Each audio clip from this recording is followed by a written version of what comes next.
Hello बच्चों। तो बेटा प्रॉब्लम नंबर 17 जो है ये नॉर्मलिटी के ऊपर है बेसिकली, और नॉर्मलिटी में भी मिक्सिंग के ऊपर कॉन्सेप्ट है। तो मिक्सिंग के ऊपर कॉन्सेप्ट जो होता है वो बड़ा अच्छा होता है।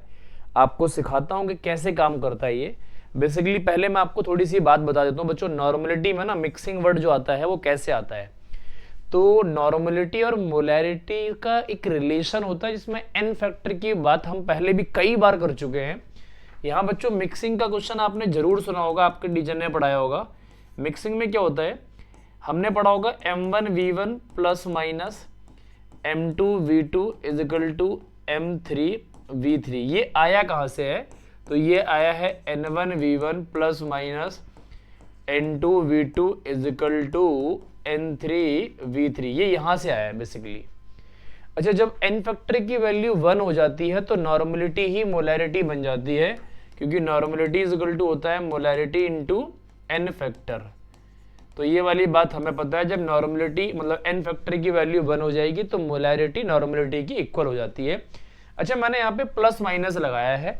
बहुत सारे टीचर इस बात को नहीं लगाते हैं और ये गड़बड़ होता है उनका क्वेश्चन। कैसे, एसिड के अंदर बच्चों हम एसिड को मिलाएंगे तो क्या होगा, प्लस करेंगे, और बेस के अंदर अगर हम बेस को मिलाएंगे तो हम साइन बच्चों प्लस रखेंगे। अदरवाइज एसिड के साथ अगर हमने बेस को मिला दिया या फिर बेस के साथ हमने एसिड को मिला दिया, बेस के साथ हमने एसिड को मिला दिया, तो यहाँ साइन हमें माइनस करना पड़ेगा। इस बात को आपको विशेष ध्यान रखनी है।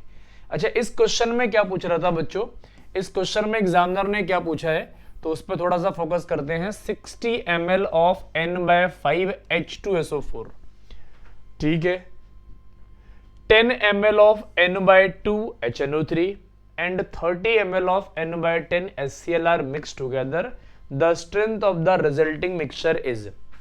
अच्छा, अब हमें बच्चों क्या करना है समझना थोड़ा सा। आपकी जो गलती होगी ना वो मैं बताता हूं। N1, अच्छा इसमें 3 है तो इसमें N1V1 N2V2 तो मैं लगा देता हूं N1V1 plus N2V2 plus N3V3 is equal to N4 बोल लो या N बोल लो, N4 V1 plus V2 plus V3। ये बच्चों फॉर्मूला लग जाएगा। अच्छा, मैंने हर जगह प्लस लगाया है। क्यों बच्चों प्लस लगाया है, क्योंकि सारे के सारे एसिड है यहाँ पर। पहली इंपॉर्टेंट चीज, हर जगह प्लस लगाया है। दूसरी इंपॉर्टेंट चीज, अच्छा एन की टर्म्स में करना तो आपको ml को लीटर में चेंज नहीं करना है, क्योंकि सारे नॉर्मलिटी और ml में ही है। तो 60 हो गया V1 और ये हो गया N/5 प्लस ये हो गया H2SO4 का बच्चों 10 ml हो गया, और ये कितना हो गया N/2 प्लस आगे देखो बच्चों 30 ml हो गया, ये कितना हो गया N/10 हो गया बच्चों, है ना, ये हो गया इजिकल टू N4, है ना, इजिकल टू N4।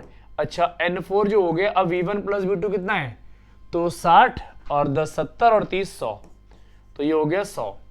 ये कर लेते हैं बच्चों, ये हो गया 12 प्लस ये हो गया बच्चों कितना, ये हो गया 5 और ये हो गया कितना 3 इजिकल टू N4 और इंटू 100, तो ये कितना हो गया 12 5 17 और 3 20 अपॉन में 100 इजिकल टू N4। ये कितना हो गया बच्चों 1/5 इजिकल टू 0.2N हो गया, है ना, 0.2N। ये तो हो गया हमारा नॉर्मलिटी वाला कॉन्सेप्ट। ये वाली बात हमारी बच्चों क्लियर होगी। अब प्रॉब्लम मुझे यहां पर ये बनानी थी कि नॉर्मलिटी की जगह पर आंसर आपके मोलैरिटी के टर्म्स में होते तो क्या करते फिर आप।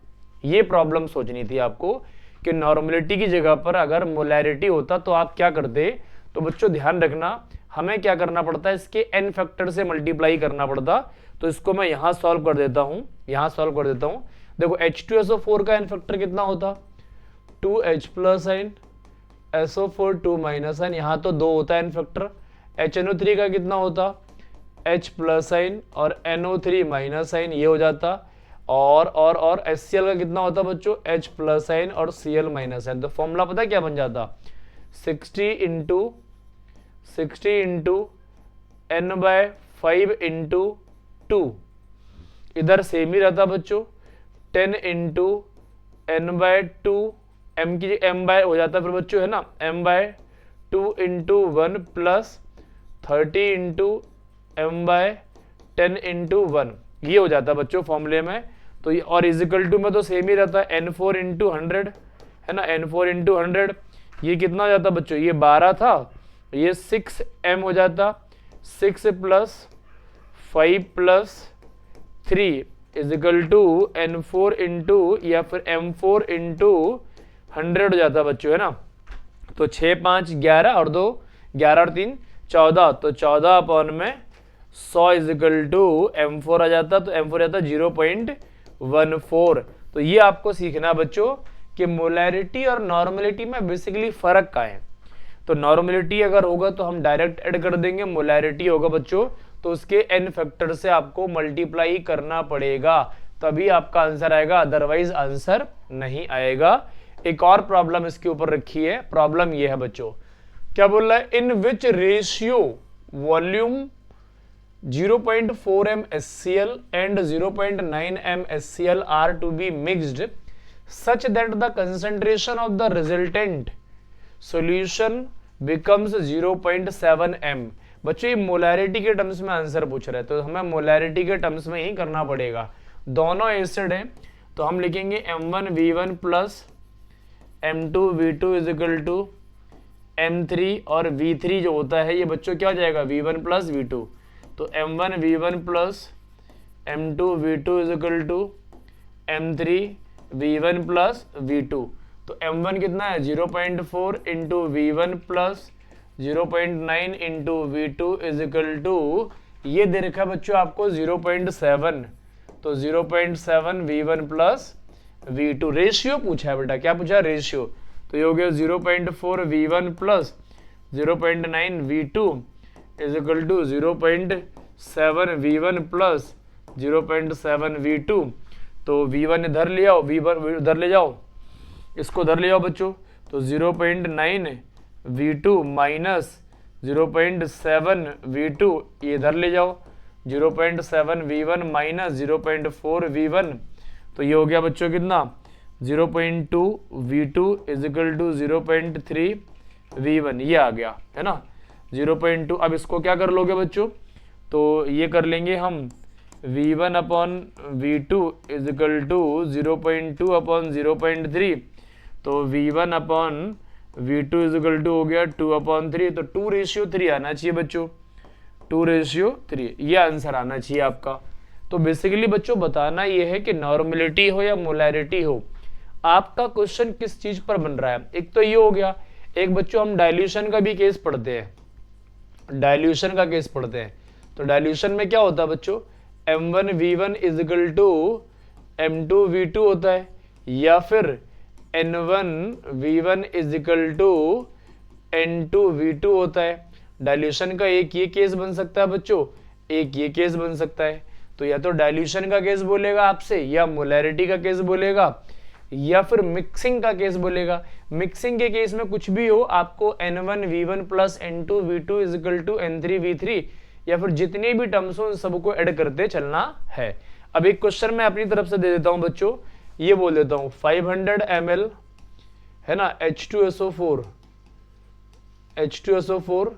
Is added with H2SO4 n/2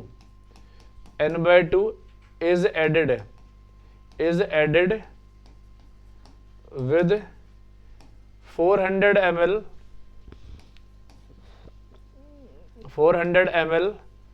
n/3 NaOH। तो इसमें क्या करना पड़ेगा बच्चों, देखो एक एसिड है एक बेस है, तो क्या करोगे 500 इंटू n/2। अब ज्यादा वैल्यू कौन सी होगी देख लेना होगा मैं, तो ये होगा कितना 250 N, है ना। और इसका देख लो बच्चों 400 इंटू n/3, तो ये कितना हो गया, कम हो गया, सत्य या फिर ऐसा हो सकते हो, ये बच्चों 4 कर लो, चलो है ना 4 कर लेते हैं ताकि कैलकुलेशन आसान हो जाए। तो कितना हो गया 100 हो गया। अब हमें इसका मतलब क्या हो गया, इसमें से इसको माइनस करना पड़ेगा, तो बच्चों क्या हो जाएगा N1V1 minus N2V2 is equal to N3 और V3। अब देखना ये कितना हो गया 250 minus 100 is equal to N3 और V3 कितना होगा बच्चों, तो V3 500 और 400 900 ml हो गया, तो कितना हो गया 150 अपॉन में 900 इज इक्वल टू N3। तो बताना ये है, इसका मतलब ये हो गया ये एसिडिक बनेगा। कैसा बनेगा, एसिडिक बनेगा। क्यों, क्योंकि एसिड वाली अमाउंट एक्सेस में है और बेस वाला अमाउंट क्या है बच्चों, कम है ना। बेस वाला अमाउंट किसमें है, लेस अमाउंट में है। तो यहाँ पर आपको क्या करना पड़ेगा बच्चों, यहाँ पर आपको माइनस करना पड़ेगा। एसिड के साथ एसिड होगा या बेस के साथ बेस होगा तो बच्चों हम ऐड करेंगे, अदरवाइज हमें माइनस करना पड़ेगा। तो बच्चों ये आपकी 17th नंबर प्रॉब्लम थी। आसान प्रॉब्लम है, इजी प्रॉब्लम है। आपको चीजें आनी चाहिए बहुत बेहतर से। जितनी बेहतर से आप तैयारी करेंगे उतनी बेहतर से आपकी चीजें होंगी बच्चों।